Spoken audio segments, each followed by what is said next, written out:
ভাইরে ভাই, দেশে তেলের দাম বাড়লে কি হবে? আমাদের ক্রিকেটার শামসুর রহমান শুভর কাছে তেলের কোনো অভাব নাই। সোশ্যাল মিডিয়ায় তার অ্যাক্টিভিটি দেখলে মনে হয় তিনি এখন প্রতিদিন নিয়ম করে রুটিন মেনে চলেন।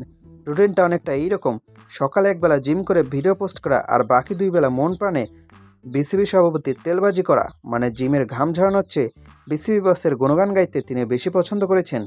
কিন্তু প্রশ্ন হলো, এত তেল দিয়ে কি শেষ পর্যন্ত কড়াইয়ে মাছ ভাজা হবে, নাকি জাতীয় দলের টিকিট পাওয়া যাবে? চলুন একটু অতীতে ফিরে যাই। শামসুর রহমানকে লাস্ট কবে জাতীয় দলে দেখছিলেন মনে আছে? সেই 2014 সাল। তখন তার ব্যাটিং স্টাইল ছিল একটা ধুমধারাক্কা কিন্তু ক্ষণস্থায়ী টাইপ। এক বলে 4 বা ছক্কা মেরে গ্যালারিতে গরম করতেন, আর ঠিক পরের বলেই আলতো করে ক্যাচ তুলে দিয়ে ড্রেসিং রুমের পথ ধরতেন। সেই 2014 সালের পর থেকে জাতীয় দলের দরজা তার জন্য এমনভাবে বন্ধ হয়েছে যে আজ বড় বছর হতে চলল, কিন্তু সেই দরজার চাবি তিনি আর খুঁজে পাননি। এখন না তাকে বিপিএলে নিয়মিত দেখা যায়, না অন্য কোথাও, শুধু এনসিএলে খেলেন আর ফেসবুকে তেলের ডিপো খুলে বসেছেন।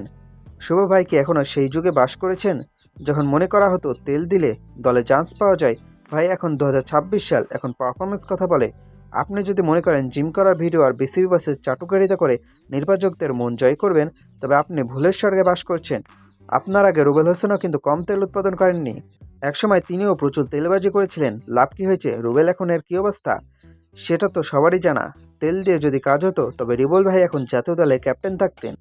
শুভ ভাইয়ের প্রতি ছোট্ট একটা পরামর্শ: এই যে প্রতিদিন সকালে জিম করে সন্ধ্যায় তেলের খনি খনন করেন, এটা ছেড়ে অন্য কিছু করার চেষ্টা করেন। কারণ বর্তমানে জাতীয় দলে তেলবাজের কোনো অভাব নেই, কম্পিটিশন অনেক বেশি।